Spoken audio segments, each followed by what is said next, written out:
So we are a couple of weeks, of course, into 2022.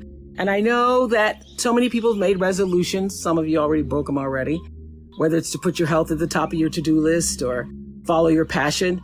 I know the mark of a new year is that we've been conditioned to reset and get all pumped up for our next chapter and all the possibility that awaits. But I want to propose something to you all today. I want to propose that you resolve something very powerful, to love who you are right now. And of course, I think that wanting to be your best self and setting goals and intentions is really major. But I remember during a stop on the 2020 Vision Tour, I met this reporter in Miami. We took some photos together and she said to me, "Oprah, next time you see me, I'm going to be so much skinnier." And I replied, "Well, the next time I see you, hopefully you're going to be as healthy as you can be in that moment. Because right now, this is as healthy as you can be in this moment. And the next time you'll be as healthy as you can be in that moment." I told her to be kind to herself. And she looked at me and said, "How do I do that?" Well, it starts with loving right now who you are, all yourself, your flaws. Living in a space of lack, focused on what you don't want or what you don't like about yourself. I promise you, I've learned it doesn't work. Take a moment to look at what is really running through your mind about yourself that may be holding you back.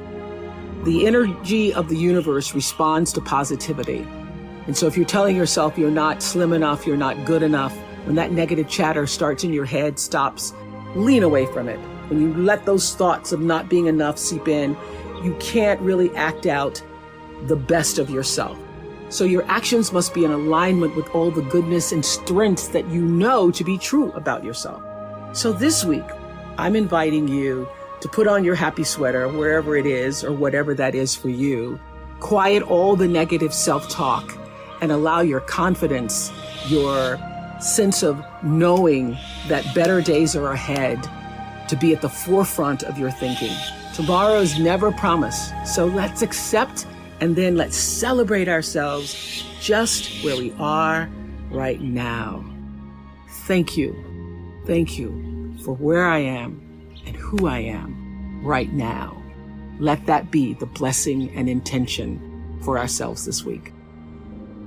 You know, when I was a kid, I thought I was going to be a social worker or be a teacher or somehow be in an environment where I would be connected and speaking to people to honor that calling. I had no idea that God could dream this big dream of a television life for myself. But everybody has a calling, and your real job in life is to figure out as soon as possible what that is, who you were meant to be, and begin to honor that in the best way possible for yourself. We have seen over the years on the Oprah show so many people who've been able to rise to success in their life and only able to rise to success because they answered the call. Lots of people think that it's about being famous or about being known or about doing big, incredible things. What you're going to hear today and see through the stories is that sometimes the calling is right in your own neighborhood. Sometimes the calling is something that was just a whisper to you. And when you begin to honor that whisper and to follow that, you end up being the best that you could be. So in my own life, I have to say that I had no idea that I would end up being who I have become, but I had a strong belief that the calling was something greater than what Mississippi was showing me. The calling was greater than my front yard. The calling was greater than what my grandmother believed that my life could be. The problem is everybody is meeting hysteria with more hysteria. And then we just are all becoming hysterical, and it's getting worse.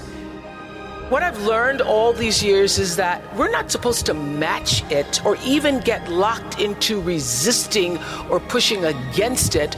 We're supposed to see this moment in time for what it is. We're supposed to see through it and then transcend it. That is how you overcome hysteria. And that is how you overcome the sniping at one another, the trolling, the mean-spirited partisanship on both sides of the aisle, the divisiveness, the injustices, and the out-and-out hatred. You use it use this moment to encourage you, to embolden you, and to literally push you into the rising of your life. And to borrow a phrase from my beloved mentor, Maya Angelou, just like moons and like suns, with the certainty of tides, just like the hope springing high, you will rise. Well, you know, I managed to get here. Stedman and I have absolutely differing philosophies, because he teaches the idea of, he has a book called You Can Make It Happen, 9 Steps to Success. And he's always talking to me about having a vision, that with no vision, the people perish. And I always say, I didn't have a vision. I didn't have a vision to get here, to where I am. My vision was surrendering to what I believe was God's vision for me. And I always say, God can dream a bigger dream for you than you can dream for yourself. I now believe that I need a vision. I think Stedman is finally right, that in order to continue to move forward, that I need to develop a vision for myself. And one of my big goals is to use this television show as a forum and a catalyst for change in people's lives. That's one of them. The other is to move out into the world in a more impactful global format to help women and children across the globe. Without education, the people perish. Without education, nobody will be able to survive. Without education, women cannot overcome poverty, will not be able to learn to take care of themselves, will not be able to move forward on the planet. So I want to use my life and this television show to continue to do that.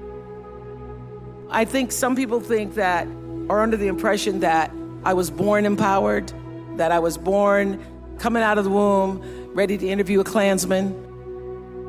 But the truth is, I know very well what it's like to be marginalized, to be told either subtly or quite directly that my contribution isn't or wasn't welcome, that my face was invisible, and that my needs were an affront. So back when I was doing the news in Baltimore, I asked to be paid the same as my co-anchor, who did exactly the same job as I was doing. And I expected that I would be compensated. So I went in and I asked that I would get the same amount of money. So he was doing the same job I was doing, except that he called me babe all the time. Babe, yeah, babe.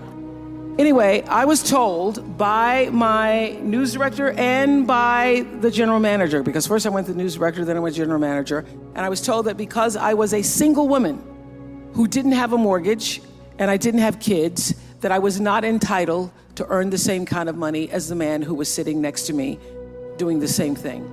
And I realized in that moment that my employers did not get it. They did not understand my value. But you know what? I did. So cut to AM Chicago. The team's hard at work, and they had been working for a long time. And after a year or so, we were asked to be syndicated. That work began to pay off. And before long, we were now no longer called AM Chicago. We're the national Oprah Winfrey Show. I got a raise, but my producers did not. So I went into the boss at the time, and I asked that my producers, who incidentally were all female, I asked that they would be given a pay raise increase.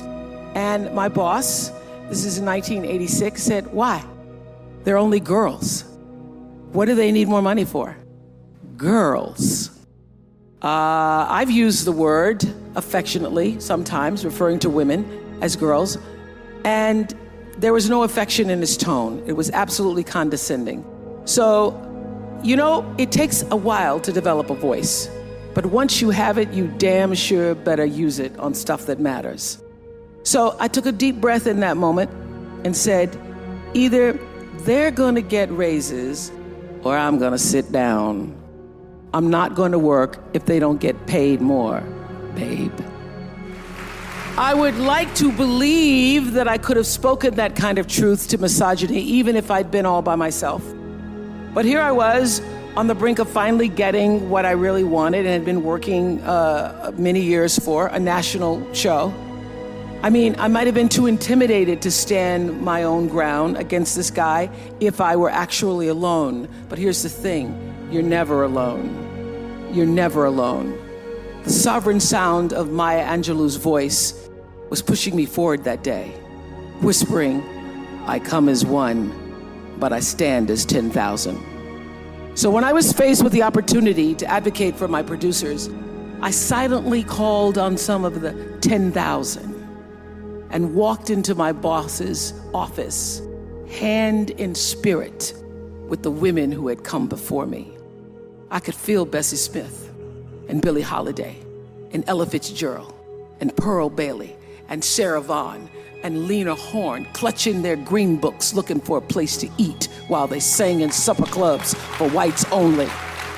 And I could feel Reese Taylor and Rosa Parks refusing to relinquish their dignity in the face of death threats. All these women were with me that day walking into the office in Chicago, as was Diana Carroll and Petula Clark and Joan Baez and Mary Tyler Moore and Moms Mabley and Barbara Walters and all of the astonishing women whose names none of us will ever even know, despite their sacrifice. And I'm pretty sure I even heard Shirley Chisholm urging me on with this thought: if they don't give you a seat at the table, bring a folding chair. I understood that there were so many times that many women from my mother's generation, and God knows my grandmother's generation, who were forced to grit their teeth and just take it because standing up for themselves wasn't even an option. The risk was too great, and they knew it. But they also knew in their bones what my dear friend Maya put so eloquently into words when she says, you may not control all the events that happen to you, but you can decide not to be reduced by them. Because these women and so many others like them made the decision not to allow themselves to be reduced by the many injustices they were subjected to, I found the strength to act, if not just for myself, not just for my producers, but for all the women who in their ingenious ways subverted the rules, laid the foundation, and pushed the envelope just a little bit further for me. We all are here to fulfill the dreams of those who came before us. Maya used to say, you've been paid for. You've been paid for, young people, so put your crown on your head and wear it. We are here not merely to bear witness, but to be the new voices of an extraordinary new age. You see, when I was growing up, there were no black people in the media, just buckwheat on television. And I was constantly doing that thing, looking to find myself. And what I found and said was, Leave It to Beaver and Donna Reed and Lassie, although technically I guess Lassie was mostly brown.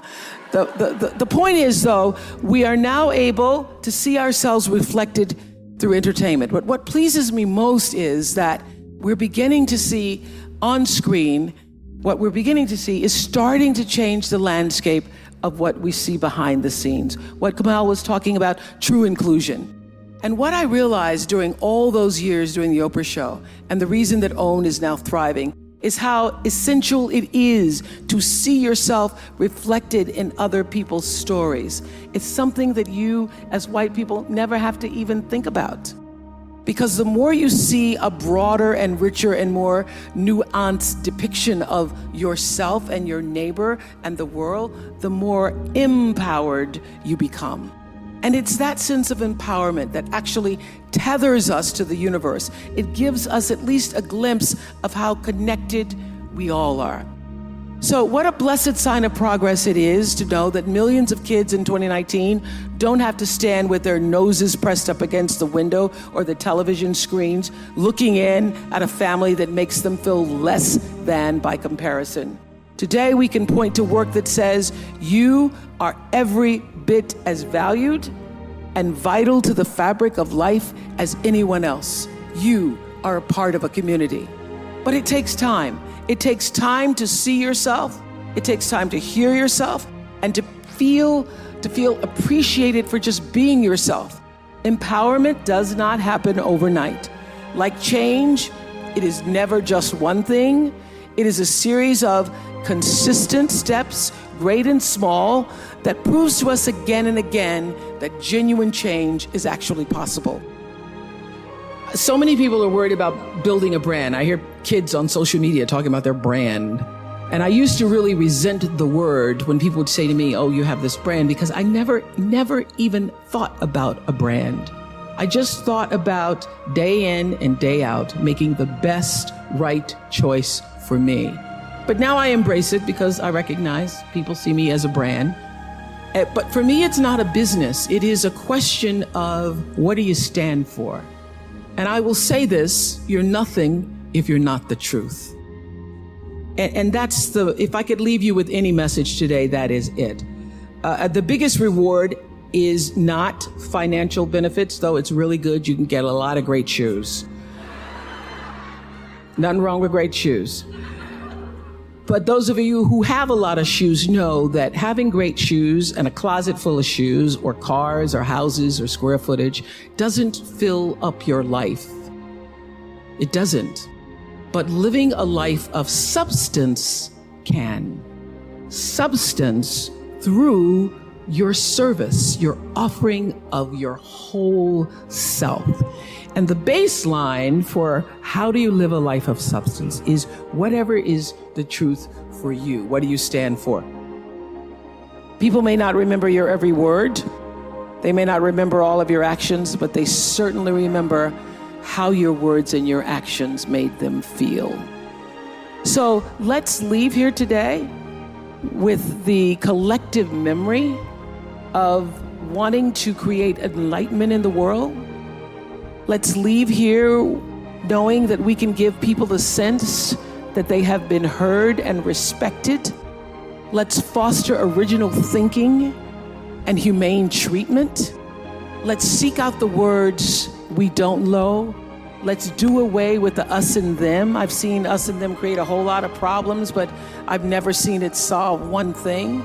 Instead, let's nourish our artists. Let's offer the possibility of something better for all of us, because a new day is no longer on the horizon. The new day is now. One of the things I started to get around mid to late 90s is that everybody that I had on the show, at the end of the show, would say something to me like, was that okay? Was that okay? How was that? Was that okay? Right. At the end of the interview. And I started to then track it. It didn't matter if it was, I had gone and done a show where I was in a prison and I was interviewing a father who was in jail for life for murdering his twin daughters. And at the end of the interview, even behind bars, he said to me, is that okay? How'd I do? And Barack Obama said it when he sat in the chair the first time, and George Bush said it. This is what I learned sitting in that chair for 25 years, that at the end of the day, whether you are interviewing me or I get to interview you, whatever your profession is, wherever you are in your life, in your relationships, every person that you encounter, every experience, the person wants to know, was that okay? Was that okay? And what I started to hear was that what people are really saying is, did you hear me? Did you hear me? And did what I say mean anything to you? And so I started to listen with that in mind, with that intention of validating that you're being here, you're speaking to me, you're taking the time to do this with me is important because you matter. And that's true for everybody who's watching or listening, that every argument that you ever have, every encounter, the person just wants to know, did you hear me? Did you see me? And did I say anything that mattered? Everybody works hard and everybody has their own dreams. There was a time where I used to spend a lot of energy wanting things.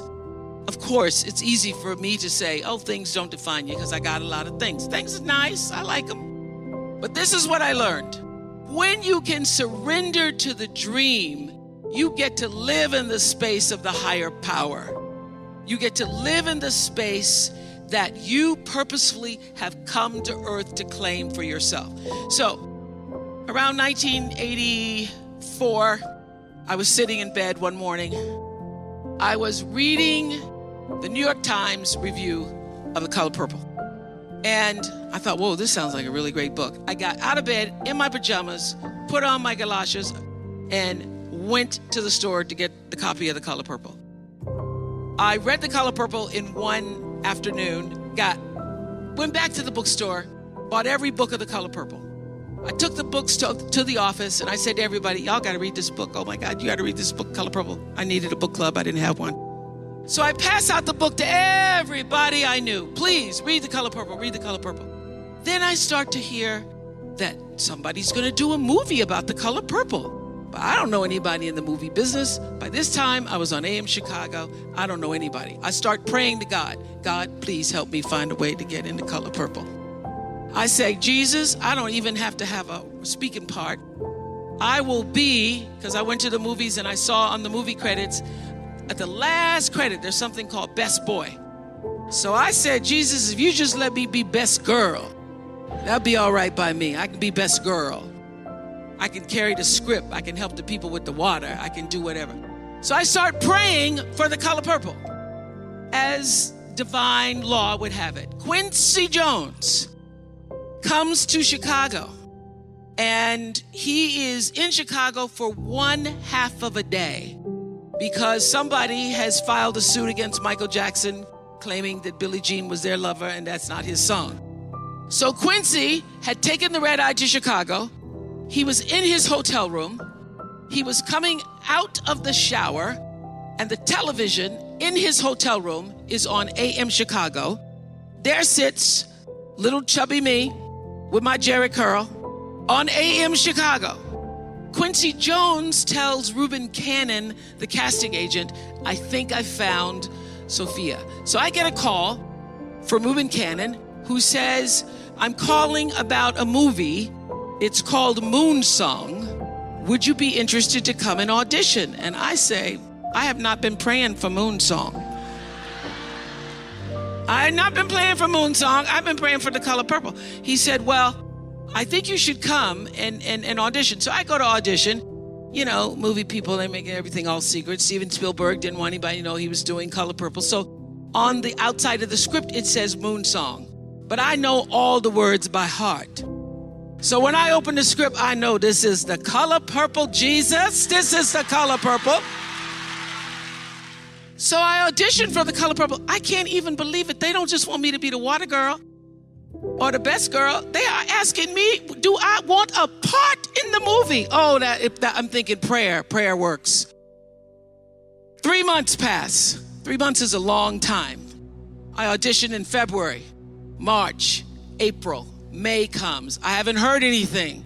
So I call Reuben Cannon. I say, Mr. Cannon, I'm sorry, sir, I haven't heard anything. I expected to hear something by now. And Reuben Cannon, African-American man, says to me, you don't call me, I call you. And I didn't call you. Do you understand that I have real actresses who have auditioned for this part? Real actresses. And he tells me who just left his office. And I went, well, okay, I'm not getting that part. So I hang up the phone and I start crying. I can't believe that God has played this trick on me. I think this is a trick. So I decide that this is because the fat has finally caught up with me. The fat has finally caught up with me, and now I must get rid of the fat. In 2 weeks, I am going to go to a fat farm and I'm going to lose 25 pounds. I'm gonna drink a lot of green juice. I'm gonna have some cleanses and colonics. So I also was trying to make peace with it. I said, God, I don't understand. I thought it was for me. You ever had that talk with God? I thought it was for me. I thought it was for me. God, you let me audition with somebody named Harpo. That's my name backwards. Jesus, that was a sign. Wasn't it a sign? And then 3 months pass, and then Reuben Cannon says, real actresses have just left his office. So I start to pray on the track. I'm out on the track at the fat farm, and I am running around at the track at the fat farm. It starts to rain. Y'all know how that is. But I don't even care, because I am praying to God to help me to let it go. Help me let it go, because now I've become obsessed with it and it's now controlling my life. I start praying, running around the track, and I keep hearing this noise, and I can't, there's nobody on the track but me, and I'm running around the track. And I look around, and it is my thighs rubbing together. My thighs are rubbing together, causing this thunderous sound. There's nobody on the track. So then I really start to cry. Oh, Lord, help me. Help me let it go. Help me let it go. Help me let it go, God. Help me let it go. And you ever did this prayer where you say, okay, Lord, okay, I'm gonna let it go. Then you get up and you go, well, I think I still got a little bit of it. I did. Help me let it go. But I am not gonna be able to see the other actress in my part. I won't be able to see it. Won't be able to see Color Purple. Just can't never see it the rest of my life. I won't be able to see it. So then I started, I don't know where it came from. I surrender all. I surrender all to thee, my blessed Savior. I surrender all. I sang and I cried. I sang and I cried and I prayed some more until I could reach the point where not only will I be able to go to the movie, but I can bless the other actress. I can bless her. I can say, I bless you. I bless you. I bless you with this.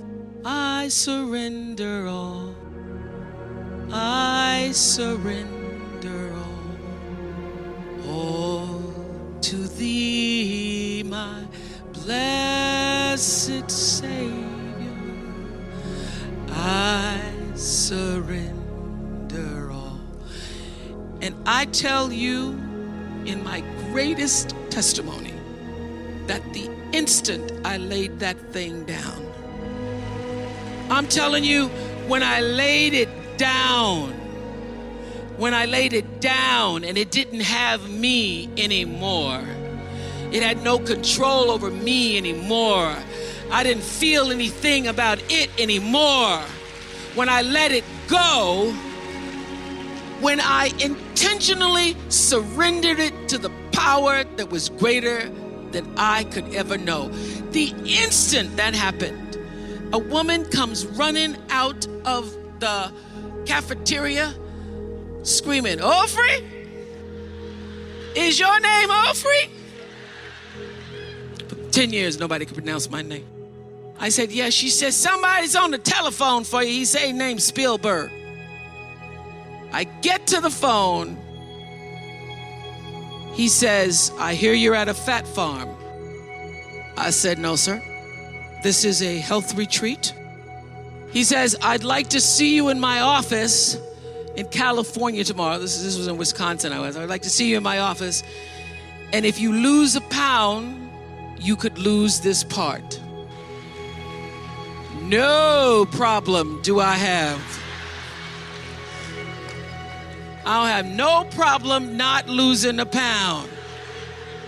So, honey, I packed my bags and I stopped at the Dairy Queen. I got 3 scoops just in case I'd lost half a pound.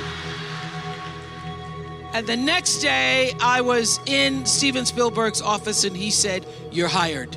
You're hired."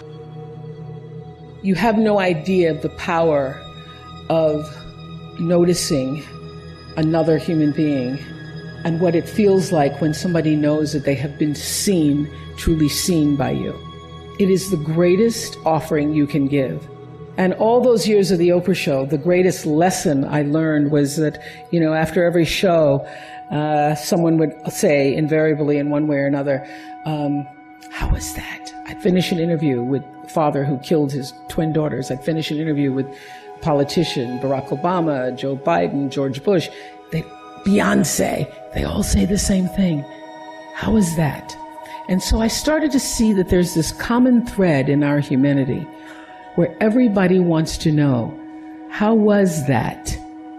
Did I do okay? Did you hear me? And did what I say mean something to you?